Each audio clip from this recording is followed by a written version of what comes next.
안녕하세요. 그루머도만 윤경쌤입니다. 생각보다 댓글이 너무 많이 달려서 진짜 놀랬어요. 댓글을 별로 안 달릴 줄 알았거든요. 댓글을 하나씩만 달아주신 게 아니라 한 분이 여러 가지 질문을 해주신 분들도 너무 많아서 많은 분들이 공통적으로 궁금해하셨던 부분들이 있거든요. 그 부분을 먼저 답변을 드린 후에 개별적으로 질문해주신 부분에 대해서도 답변을 해드리고자 합니다. 초등학교 때 꿈이 애견 미용사였어요. 실제로 2007년도에 학교에 직업탐구서를 제출해서 낸 게 있는데 애견 미용실에 방문을 해가지고 이렇게 한 게 있더라고요, 친구랑. 운동을 시작하게 되면서 합기도 관장님이 되는 게 꿈이었다가 슬럼프에 빠지면서 특성화고등학교에 진학을 하게 됐고 대학교를 그래도 가고 싶어서 대학교에 진학을 했다가 학과장님이 저를 좀 좋게 봐주셔서 조교직을 했었어요. 조교직을 하다가 조교가 딱 2년 계약이었어요. 이제 조교 끝나면 뭐 해야 되지? 뭐 먹고 살아야 되지? 라는 고민을 하다가 갑자기 강아지 미용사가 번뜩 생각이 나서 강아지 미용 학원에 연락을 해서 근데 강아지 미용사 하기 전에 성우 학원을 갔었어요. 제가 성우도 한번 배워볼까? 성우 학원을 등록을 하려고 갔다가 거기서 둠피스트 성우분을 만났죠. 저는 오버워치를 그때 당시 굉장히 즐겨했던 사람으로서 너무너무 신기했거든요. 근데 가벼운 마음으로 할 거면 시작하지 마라. 이 길 쉬운 길 아니다. 라고 하시는 말씀을 듣고 그리고 그 학원생분들이 막 그 원고지를 들면서 막 이야기를 하면서 돌아다니시는데 와 도저히 저는 내가 발을 디딜 곳은 없겠구나. 그때 당시에 안산 탑 애견 미용 학원이었고요. 현재는 제가 다녔던 우리 모 학원 크라운 애견 미용 학원에서 미용을 배우고 미용을 시작하게 되었습니다. 미용을 등록한 게 2018년이었어요. 2018년 8월달인가? 지금 횟수로만 벌써 8년이 다 돼가네요. 견습부터 했냐? 저는 견습부터 시작을 한 케이스는 아니었고요. 저는 되려 3급을 가지고 취업을 한 케이스였어요. 제가 되게 시점적으로 안 좋았던 케이스예요. 왜냐면은 18년 8월쯤에 강아지 미용을 시작을 하고 19년도쯤에 2급 시험을 보겠죠. 근데 중간에 제가 이모의 일을 조금 도와드려야 될 상황이 왔었어가지고 그 2급을 준비하는 과정에 잠깐 쉬게 되었었거든요, 학원을. 근데 어머나 세상에 협회 자격증이 국가로 전환이 된대요, 국가 자격증으로. 오, 그렇구나. 국가 자격증으로 전환이 되는구나. 민간 일대 당시에 3급을 취득했었던 사람들은 그 전환 시험을 치러야 2급을 시험 볼 수 있는 자격이 주어진다 라고 이야기를 해서 그럼 램클립으로 볼 것 같다. 그래서 준비를 하는데 자, 뭐가 터졌습니까? 19년 말에. 코로나 바이러스가 터졌습니다.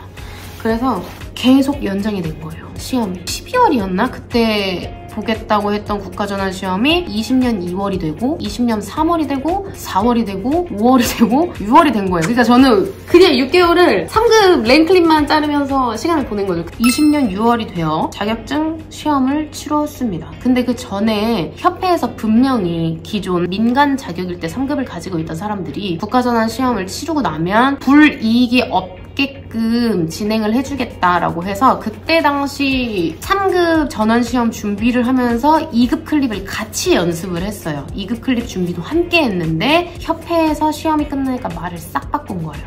와, 국가전환으로 3급을 취득한 분들은 6개월이 지나야 2급을 시험 볼 수 있습니다. 그래서 다 막 난리가 난 거죠. 쌤들도 난리가 나고 학생분들도 다 난리가 난 거예요. 아니 미친 거 아니냐. 지금 이 국가전환 시험 때문에 6개월이라는 시간에 학원에 투자를 더 했는데 남들보다. 근데 6개월을 더 다니라 그러는 건 남들보다 학원을 1년을 더 다니는 거 아니냐. 그럼 그 학원비, 위급값, 내 연습 시간, 나의 시간 어떻게 보상을 할 거냐. 협회가 끄떡 있겠습니까? 없죠. 그래서 근데 속으로는 굉장히 마음의 위안을 삼았어요.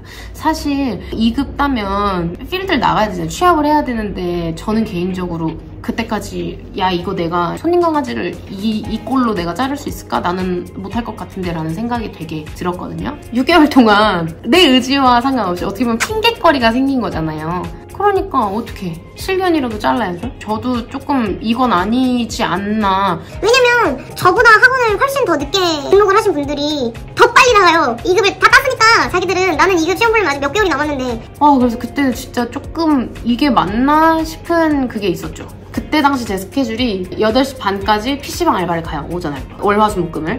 3시까지 알바가 끝나면 3시에 바로 안산으로 와서 집은 인천이었거든요. 실견을 하나 하고 위그도 한 번 연습을 해요. 집을 가면 한 아마 10시 막 이랬을 거예요. 제일 마지막 타임까지는 전 계속 있었거든요. 토요일 날은 아침 10시부터 밤 10시까지 카페 알바를 했어요. 왜냐면 그때는 조교도 이미 끝난 상황이었기 때문에 알바로 학원비도 충당하고 다 했어야 됐거든요. 저는 학원비를 엄마 아빠께 다 쓰지 않았습니다, 여러분. 정말 미친 듯이 그때 당시에는 살았던 것 같아요. 그렇게 쭉 살다가 그런 생각이 들었죠. 저보다 취업을 빨리 하는 분들을 보면 야, 이건 아닌 것 같다. 내가 지금 PC방 알바하고 카페 알바를 할 시간에 차라리 견습이라도 들어가서 쉬는 날 학원에 와서 연습을 하자. 이 생각을 번뜩하게 된 거예요. 그래서 3급을 가지고 있지만 날다에 떠있는 모든 곳에는 거의 넣었어요. 이력서를. 3급이랑 포트폴리오, 제 영상 있죠?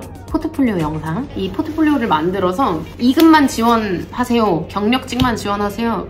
개뿔 몰라 다 넣어 이렇게 했던 거예요. 그냥 다줄에도 넣었었고요. 유명하죠. 지금 현재도. 그때 당시에도 굉장히 미용을 잘했어서 뭔 용기로 넣었는지는 모르겠어요. 그냥 넣었어요. 다줄도 넣고 부천에 좀 유명했던 샵에도 넣고 가위컷 매장을 위주로 좀 넣었었는데 어떻게 돌리샵이라는 곳에서 원장님이 저를 좀 좋게 봐주셔가지고 이력서 넣은 날 저녁에 전화가 오고 다음날 면접을 보고 그 다음날부터 바로 출근을 하게 된 케이스였고요. 그리고 출근을 한 날 원장님께서 저한테 했던 말이 있어요. 쌤, 전 쌤을 견습으로 뽑지 않아서 초보 미용사로 뽑았기 때문에 쌤이 초보 미용사처럼 해주셔야 합니다. 라고 엄청난 쐐기를 딱 박으셨고요.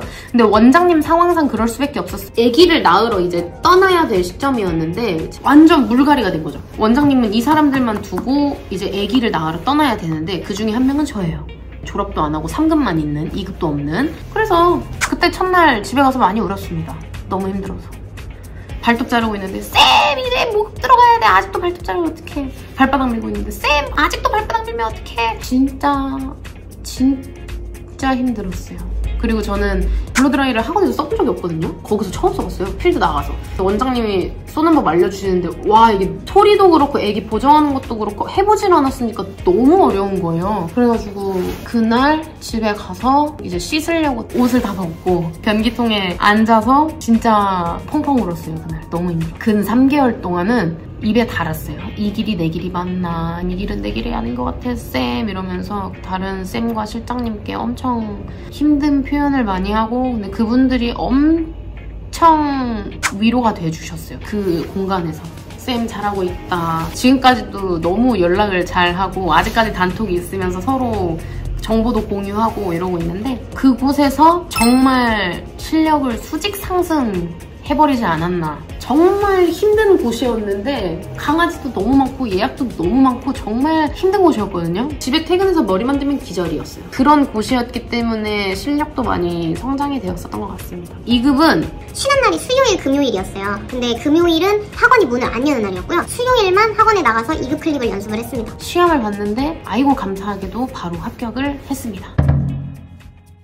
학원생일 때는 탑 애견 학원이었는데 그 당시에 실장님께서 탑 애견에서 빠져나와가지고 본인만의 애견 미용 학원을 차리시게 된 거예요. 그게 바로 크라운 애견 미용 학원이고요. 그 크라운 애견 미용 학원 원장님이 되시고 나서 저한테 주기적으로 러브콜을 보내셨어요. 윤경 강사로 와. 이제 와. 올 때 됐어. 와. 막 계속 그러시는 거예요. 그래서 저는 이 실력이 무슨 강사냐. 말도 안 된다. 나 아직 필드 나간 지 몇 개월밖에 안 됐다. 그러지 마라. 막 그랬거든요. 그 학원에 있던 쌤 한 분이 이제 또 아기를 낳으러 가셔야 되는 거예요. 이분도 육아휴직을 하셔야 되는데 강사를 뽑아야 되니까. 근데 또 저희 원장님 특징이 자기가 봐왔던 사람 중에 괜찮은 사람을 강사로 뽑는 그런 게 있으신가 봐요. 그래가지고 저를 좋게 봐주셔서 러브콜을 계속 보내셨고 보낸 러브콜에 잡히게 되었죠. 그래서 정말 고민을 많이 했어요. 그때 당시에는 그 돌리샵에서도 이제 1년 차였기 때문에 월급도 좀 올라가려고 하는 시즌이었고 뭔가 막 미용에 더 잘할 수 있을 것 같은 막 그런 자신감이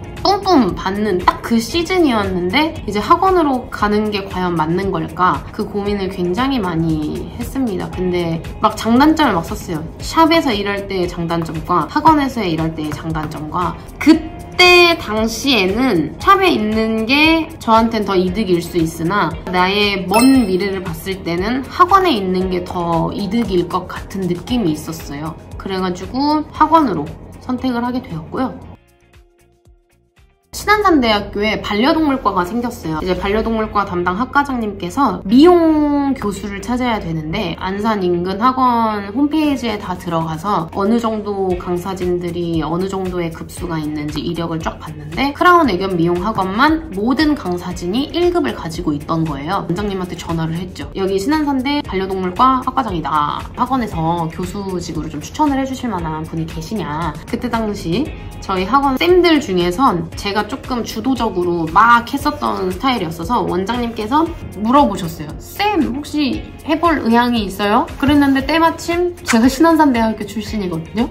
보통 교수직 같은 경우에는 TO가 있기는 한데 보통 제가 봤을 때는 학과장님이 알아보셔서 연락을 하시거나 아니면은 학과장님이 누가 필요해요? 혹시 아는 사람 있어요? 라고 다른 그 과의 교수님들 그리고 그 교수님들이 추천을 해주신다거나 이게 가장 많은 것 같아요. TO가 나서 내가 지원을 해서 뽑히는 경우도 있겠지만 보통 추천직으로 많이 되는 게 아닐까 생각이 듭니다. 교수 같은 경우에는.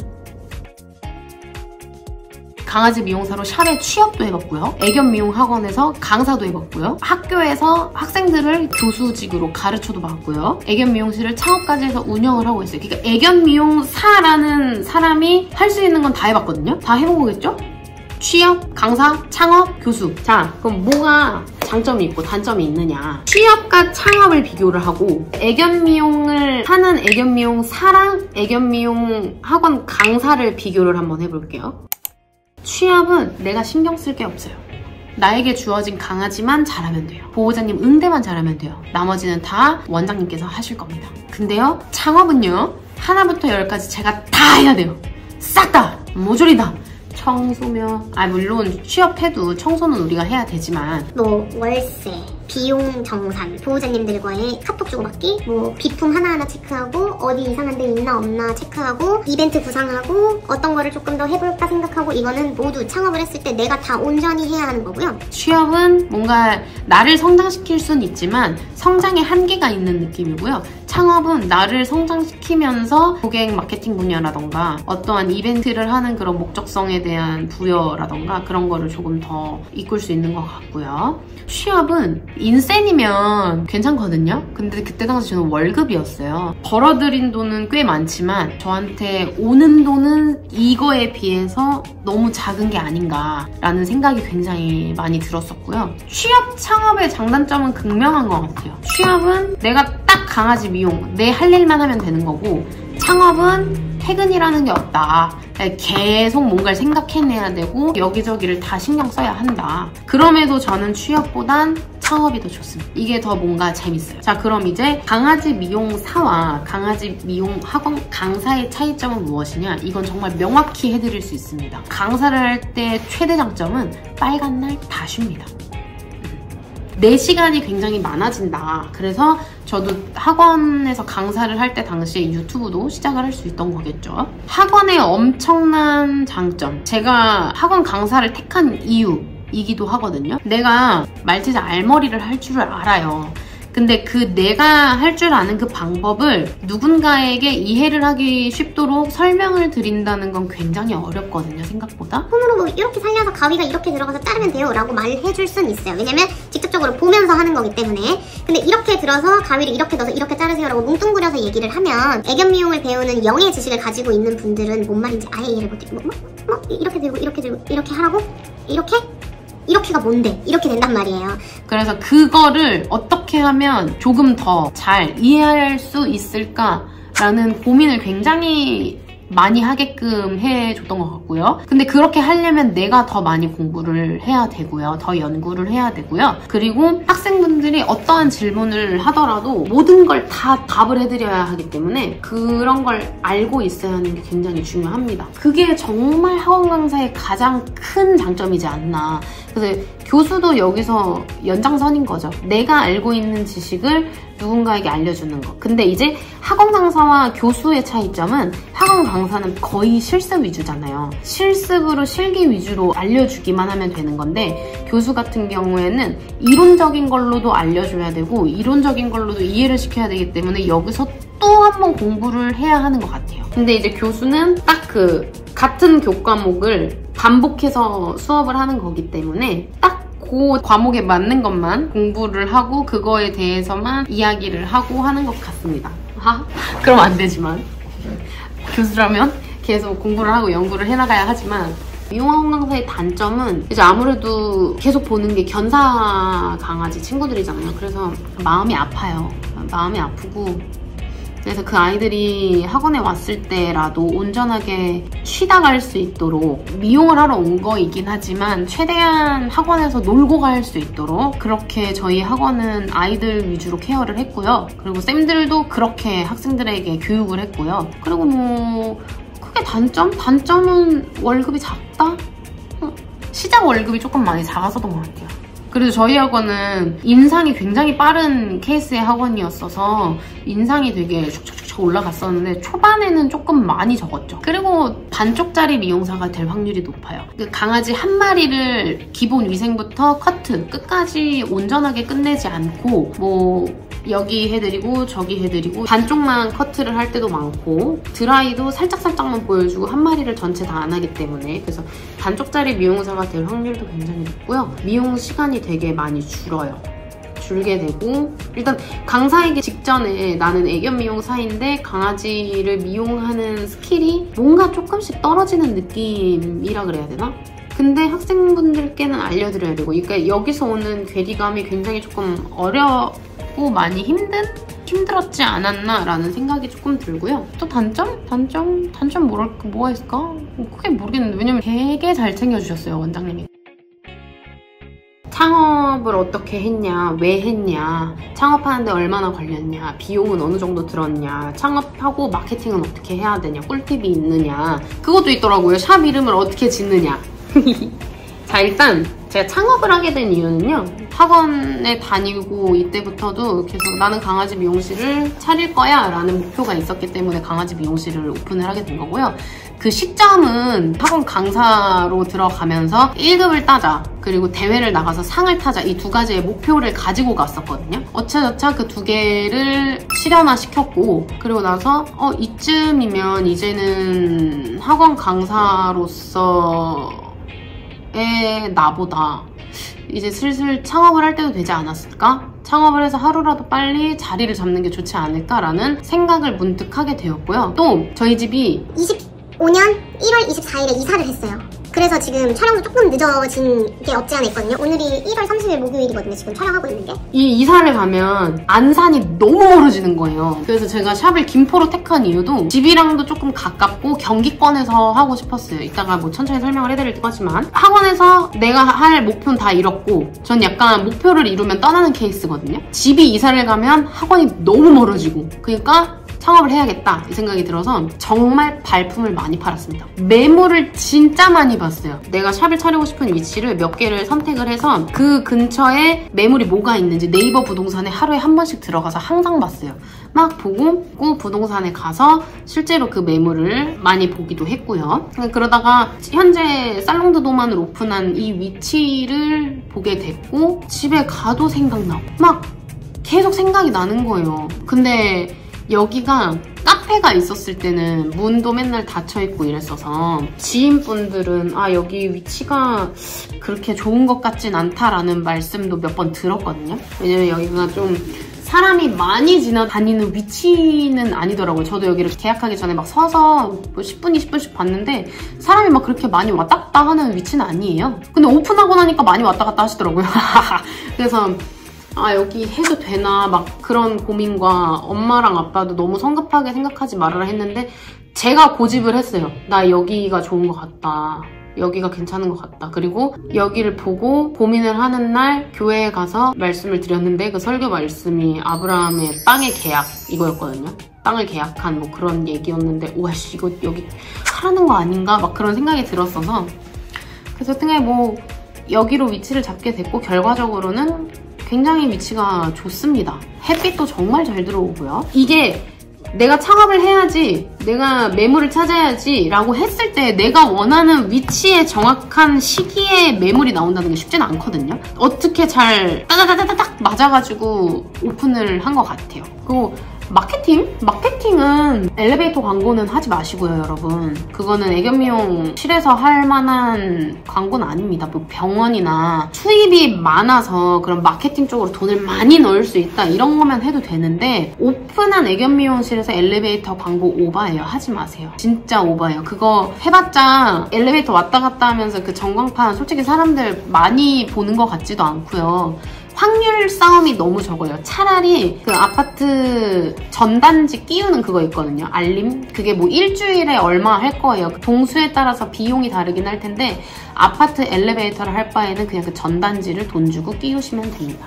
근데 전단지의 단점은 내가 일일이 다 동마다 가서 꽂아야 돼요. 마케팅 중에는 그게 가장 괜찮을 것 같고요. 그 전단지가 비용 대비. 그리고 저는 그 강남 맛집이라고 블로그 인플루언서들 그런 분들이 한테 체험을 하게 해주시고 블로그에 올려주시면은 제 블로그가 상단에 위치할 수 있게끔 그거를 하고 있는데 요거는 되게 괜찮은 것 같아요. 저는 요거는 도움을 톡톡히 받은 것 같고요. 인스타는 꼭 잘 해주셔야 되고요. 느립니다. 올리는 게. 왜 느릴까요? 올리기가 힘듭니다. 샵 마감하고 이러면은 막 9시, 10시 막 이러거든요. 사라 산책하고 이러면. 그 늦은 시간에 업로드를 하기도 애매하니까 계속 뒤로 미뤄져요. 그래서 업로드 해주는 기회가 있었으면 좋겠어요. 그렇습니다. 이름 짓는 꿀팁? 이름 짓는 꿀팁. 자기가 좋아하는 단어가 있을까요? 자기가 좋아하는 단어가 있다면 그 단어를 여러 나라 말로 번역을 해보세요. 그래서 그 중에 간지나는 거 하나를 택하시거나 아니면은 내 강아지 이름으로 지으시거나 아니면 정감가게 짓고 싶으신 거는 많을 거라서. 그리고 꼭 유사한 이름 있나 체크 잘 해보시고요. 네이버나 이런 데 꼭 쳐서 뭐 있나 없나 잘 봐주시고. 왜냐면 내 샵만 딱 뜨면 좋겠잖아요. 다른 동에 뜨고 이러는 것보다는 내 샵의 유일한 이름을 찾는 게 제일 좋을 것 같아요. 살롱드 도만 그 어디에도 없습니다. 살롱드는 되게 많거든요. 근데 살롱드 도만은 없어요. 이름이 조금 어렵긴 한데 잘 지은 것 같아요. 살롱드 도만. 창업과 관련된 건 제가 25년 5월이 딱 미용실 오픈을 한 지 1년이 되는 해라서 그쯤에 창업에 대한 모든 것 해가지고 A부터 Z까지 다 알려드리는 걸 지금 영상을 기획을 하고 있어요. 위치 선정을 어디로 해야 하는지, 인테리어는 어떻게 해야 하는지, 인테리어의 순서, 미용 창업 순서, 창업할 때 필요한 도구들, 창업 팁 이런 거를 다 계획을 하고 있기는 하거든요. 영상으로 담을 걸. 그래서 그때 한 번 더 체크를 해주시면 좋을 것 같아요. 당장 올리는 것보다는 그래도 1년 정도는 하고 샵이 잘 돌아가는지 확인을 하고 업로드를 하는 게 맞지 않나 싶어서 1년 정도 이후에 영상을 올리자라고 계획을 하고 있긴 합니다. 와, 진짜 많았던 거. 테이블에서 흥분하는 애기, 입질하는 애기, 말 안 듣는 애기 미용 어떻게 하나요? 자, 여러분, 일단 우리 강아지 미용사는 이거를 정확하게 생각을 하고 가야 돼요. 강아지가 원래 미용을 하는 아이들일까요? 안 하는 아이들일까요? 안 해요. 안 하는 아이들이죠. 자, 그럼 그 다음 우리 강아지 친구들이 미용실에 올 때 자기들의 자의로 엄마, 저 오늘은 털을 깎고 싶습니다 라고 얘기를 할까요? 아니면 그냥 엄마가 산책하러 가자, 우리 밖으로 놀러 가자 라고 했다가 오는 게 미용실일까요? 후자죠. 미용실을 아이들은 오고 싶어 하지 않습니다. 아이들은 미용을 하고 싶어 하지도 않고요. 아이들은 원래 미용을 하는 아이들이 아닙니다. 그거를 미용사들은 정확하게 인지를 하고 있어야 돼요. 때문에 아이들이 당연히 말 안 듣는 거 당연하고요. 흥분하는 거 당연해요. 그걸 당연하다고 생각해야지 너 왜 이렇게 말을 안 듣니? 라고 생각하면 안 돼요. 그러니까 반대로 생각을 하셔야 돼요. 말을 잘 듣는 애들이 이상한 거지 말을 안 듣는 애들이 이상한 게 아니에요. 미용을 애들은 좋아하지 않아요. 그래서 저는 애들한테, 말 안 듣는 애들한테 항상 하는 말이 야, 나였으면 이미 물고 난리 났어 라고 제일 많이 말을 하긴 하거든요. 그치만 아이가 너무 움직임이 많다거나 너무 입질이 심하다거나 하면은 그건 문제성 행동이 될 수 있기 때문에 적당한 훈련과 적당한 강압은 필요하기는 해요. 그리고 이럴 경우에는 보호자님께 잘 말씀을 드려서 추가 비용이 나오기도 하는 거고요. 일단 흥분, 입질, 말 안 듣는 친구들은 이쁘고 깨끗한 미용을 하긴 어려워요. 저도 그런 친구들은 깨끗하게 미용 절대 안 하고요. 애기가 다치지 않을 선에서, 힘들어하지 않는 선에서만 미용을 진행을 하고 있고요. 이게 이쁜 미용은 정말 이 아이가 미용에 대해서 잘 받아줄 때, 정말 얌전한 친구들은 정말 도자기같이 이쁜 미용이 나올 수는 있어요. 근데 움직이거나 많이 흥분을 하거나 입질이 있는 친구들은 그냥 포기하시는 게 제일 빠릅니다. 야, 가능한 만큼만 하자. 너가 다치지 않을 선에서만 하자. 내가 엄마한테 얘기할게. 그리고 엄마한테 전화해서 보호자님, 아이가 이러이러하다. 그래서 너무 이쁘고 깨끗한 미용보다는 아이가 다치지 않을 선에서만 미용을 진행을 하는 게 좋을 것 같다 라고 말씀을 드리고, 뭐 경우에 따라서는 보호자님과 함께 미용이 진행이 되면 됩니다. 이것도 강사의 정말 큰 장점이에요. 미용사들이 자기가 미용하는 거를 누군가 지켜보는 걸 조금 많이 부담스러워 하셔요. 근데 애견 미용학원 강사를 했던 사람들은 내가 미용을 하는 걸 누군가가 계속 지켜보고 있거든요. 그리고 말을 하면서 미용을 해야 되는 사람들이잖아요. 내가 설명을 하면서 미용을 해야 되니까 멀티가 다 돼야 돼요. 이게 굉장히 샵에서 연결이 너무 좋아요. 왜냐면 흥분이 너무 심하다거나 우리한테 너무 입질을 하지만 보호자님이 계실 때 또 흥분도가 가라앉는 친구들이 있어요. 분리불안도 많이 줄어드는 친구들이 있고, 그런 친구들은 어쩔 수 없이 보호자를 데리고 와서 미용이 진행이 되어야 하는데, 그럼 보호자님이 내가 계속 미용하는 거 지켜보고 있잖아요. 그때 부담스러우면 미용이 진행이 안 되거든요. 그래서 보호자님들은 미용실에 들어오지 마세요 라고 이야기를 하는 경우도 많고, 보통 아이들이 흥분을 하기 때문에 보호자님 들어오지 말라 그러는 거예요. 그럼 위험하니까 미용할 때. 근데 그게 아닌 곳에는 반대로 보호자님이 있어야 아이들이 차분해지는 케이스도 많아요. 그때는 보호자님과 미용을 같이 진행해야 되는데 학원에서의 남들이 보면서 미용을 했던 그게 내재적으로 쌓여있기 때문에 보호자님이 옆에 계셔도 아무렇지 않은 거죠. 그래서 저는 그게 되게 재밌어요. 지금 1인 샵이라 미용할 때 진짜 심심하거든요. 아이와 함께 하고 있긴 하지만. 그래서 한 번씩 보호자님이랑 미용 같이 하면 되게 재밌어요. 그 친구들은 미용 방법이라고 말하기도 쉽지가 않아요. 그냥 애기가 힘들어하지 않는 선까지만 하세요. 지저분해도. 그런 아이들 잡고 더 깨끗하게 해야지, 더 조금만 더 깔끔하게 해야지 하다가 100% 상처나거든요.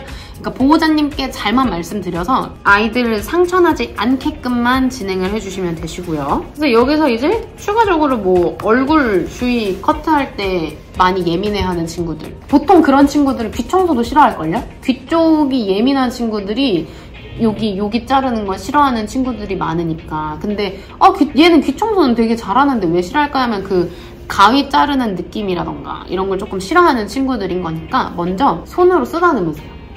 손으로 쓰다듬고, 그 다음에 가위로 또 쓰다듬어요.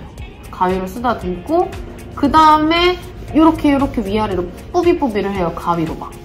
손으로 먼저 이렇게 쓸고 뿌비뿌비 하다가 한번 싹 잘라요. 그럼 애가 자기도 모르게 잘리니까 얌전히 있을 수 있고요. 혹은 잘리면서 위로 올라가거든요. 그럼 그때 조금 조심하셔야겠죠? 약간 이런 식으로 바로 그냥 가위로 자르려고 하지 말고 손으로 만졌다가 가위로 뿌비뿌비 했다가 뿌비뿌비 하면서 살짝 걸려서 뿌비뿌비 하면서 싹, 이런 식으로요. 근데 얼굴 주위 커트할 때 예민한 친구들은 정말 위험해요. 얼굴 위험의 장이잖아요. 혓바닥 날름날름 거리는 친구들도 많고, 눈가, 코, 귀 잘리면 큰일 나죠. 혀도 잘리면 큰일 나고. 그렇기 때문에 얼굴 주위 커트할 때 진짜 예민한 친구들은 죄송하지만 이건 보호자님이 노력을 해주셔야 됩니다. 계속 눈 앞쪽으로 콤 같은 거 몇 번씩 왔다 갔다 해주시는 거 계속 만져주는 거 연습도 해주셔야 되고, 가위 되는 것도 많이 연습을 해주셔야 되고, 실제로 저희 샵 베넷 미용 처음 왔을 때는 얼컷 진짜 못했던 애기 있거든요. 진짜? 그것도 사진이 있어요. 이렇게 못했던 애기가 보호자님이 정말 노력을 하셨대요. 원장님, 이번엔 좀 나아지겠죠? 제가 이번에는 막 가위도 얼굴에 막 몇 번 이렇게 만져주고 간식도 주고 조금씩 잘라보기도 했다. 근데 그때는 조금 얌전했다 했거든요. 두 번째 미용 갔을 때 얼굴 진짜 잘했어요. 이렇게. 그러니까 이게 미용이라는 게 미용실에서만 잘한다고 되는 게 아니에요. 보호자님이 같이 노력을 해서 보호자님께서도 아이에게 훈련을 시키고 이게 무서운 게 아니라는 걸 알려주어서 아이도 그게 적응이 돼야지, 이거 미용실에서만 한다고 얼굴 여기 자르는 거 예민한 친구들 예민도가 떨어진다거나 그러진 않아요. 미용을 많이 힘들어하는 아이, 흥분하는 아이, 입질하는 아이, 커트 싫어하는 아이 모두 정답은 하나예요. 이런 아이들 깨끗하고 깔끔하게 할 생각은 포기하세요. 일제히. 그러면은 애기도 편하고 저도 편합니다. 하지만 보호자님은 조금 안 편할 수도 있겠죠. 그렇다고 미용비를 덜 받진 마세요. 애기가 움직이면 움직이는 만큼 더 힘들어요. 완성도는 떨어지겠지만 다른 아이들보다 가위질은 덜 들어가겠지만 미용의 작업은 배로 힘들어요. 그래서 보정비를 받는 거고요. 그래서 입질비를 받는 겁니다. 그렇기 때문에 절대로 모양이 조금 안 나왔다 해서 깎아준다거나 이거는 저는 정말 미용사의 도리는 아니라고 생각을 해요. 완성도가 안 나왔다고 다른 아이보다 대충 한다거나 다른 아이들보다 뭔가를 덜 한다거나 하는 건 아니거든요. 우린 오히려 그 아이에게 체력을 주면 좋지 힘들면 더 힘들었지. 그렇기 때문에 전 그렇게 생각을 합니다. 물론 다르게 생각하시는 미용사분들도 많으실 텐데 저는 그렇게 생각해요. 그런 아이들 했을 때 멘탈 관리? 강아지는 미용하는 아이들이 아니라는 거를 마음속에 그냥 베이스를 까세요. 얘가 물고 말을 안 들고 힘들어하는데 그걸 붙잡고 미용을 하려고 하고 내가 원하는 미용 스타일이 얘한테 나오지 않으니까 힘든 거거든요, 정신이. 애들이 미용을 하는 아이들이 아니기 때문에 꼭 깨끗하게 미용을 할 필요가 없다를 전제로 깔고 가야 돼요. 그렇게 되면은 얘가 정말 말을 안 들을 때, 미용을 정말 힘들어할 때 미용이 제대로 나오지 않더라도 내가 이게 힘들질 않아요. 나만 그런가? 아니 애초에 얘가 이렇게 움직이고 얘가 이렇게 말을 안 듣는데 어떻게 깨끗하게 해요? 어떻게 깔끔하게 하고? 그건 신이지. 그러니까 그건 전 못해요. 그리고 그 아이를 붙잡고 막 해서 안 해요. 애초에 하질 않아요. 깔끔하지 않더라도 얘가 힘들어하지 않고 나도 힘들지 않고 그 정도까지만 미용이 진행이 된다면 멘탈이 흔들릴 일이 없을 것 같아요. 저는 개인적으로. 전 그렇게 생각을 합니다. 저는 드라이 할 때 타월링, 수건으로 물기를 최대한 많이 털어줍니다. 물기를 최대한 많이 털고요. 그 다음에 에어탱크 블로드라이로 등, 몸, 그 다음에 왼쪽 뒷다리, 왼쪽 앞다리, 오른쪽 앞다리 하면서 앞가슴 쪽 해주고 애기 돌려서 몸통도 하고 뒷다리하고 약간 이런 식으로 하는 편인데, 근데 이것도 기준 틀만 잡혀있지 얘가 움직임이 많다거나 많이 돌아다니거나 하면은 그냥 얘 돌아다니는데 맞춰서 쏴요. 순서를 짜야지 시간이 단축되고 짧아지기는 하거든요. 근데 막 미친듯이 움직이는 애를 계속 내가 원하는 방향으로 돌려서 할 수는 없으니까 얘가 움직이는 데에 맞춰서 그냥 드라이를 진행을 하는 편이고요. 블로드라이를 쏠 때는 비숑, 푸들 이런 파장모 친구들은 역방향으로 쏘고요. 포메처럼 털 너무 많이 길어서 엉킴 위험도가 있는 친구들은 정방향으로 좀 많이 하는 편인 것 같아요. 드라이는 이제 블로드라이로 비숑이나 푸들은 역방향으로 쫙 올리면 뿌리 부분이 쫙쫙 펴지거든요. 드라이 할 때는 빗질로 하면 수월하게 할 수 있고요. 얼굴을 제일 마지막에 하는 편이기는 해요. 여기 뒤통수는 먼저 말리고. 보통 얼굴 드라이 할 때 여기를 많이 먼저 하시거든요. 여기 털이 제일 중요하다고. 저는 얼굴 드라이 할 때도 그냥 뒤통수? 얼굴 앞보다 뒤부터 가는 게 애들이 좀 덜 부담스러워 하는 것 같더라고요. 뒤통수 쪽부터 슬슬슬슬 말리면서 앞에 하다가 다시 뒤통수 정수리하고 앞에 하고 애기 기준 왼쪽 뺨부터 해서 머질 쪽 빗질해주고 오른쪽도 빗질해주고 이런 식으로 진행을 하고 있습니다. 미용 순서, 미용 시간 줄이는 팁은 이건 제가 실제로 첫 필드 나갔을 때 썼던 방법인데요. 종이에다가 기본 이색 몇 분, 초벌 몇 분, 목용 몇 분, 드라이 몇 분, 대벌 몇 분 이걸 다 써서 붙여놓으세요. 그러면은 이걸 계속 주입적으로 이게 뇌가 인지를 하나 봐요. 2분 안에 끝내야 되는데 이걸 계속 주입을 시켜주시고 그리고 그 다음은 시계를 자주 보세요. 시계 안 보지 말고 시계도 자주 보면서 계속 시간을 줄여야지 그 생각을 계속 가지고 계셔야지 시간이 줄고요. 그리고 오래 하면 시간은 저절로 줍니다.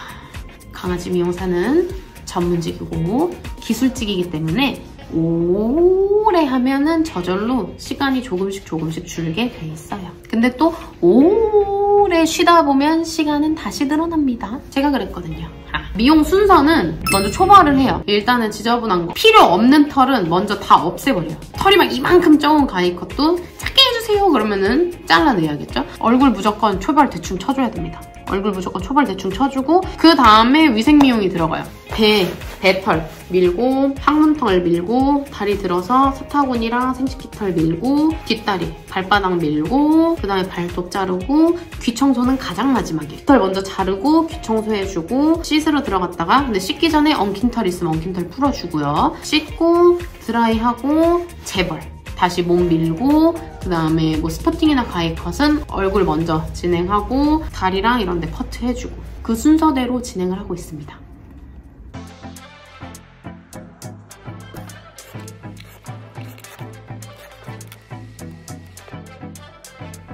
엄마가 뽑는 게 일자가위, 아빠가 뽑는 게 요술가위.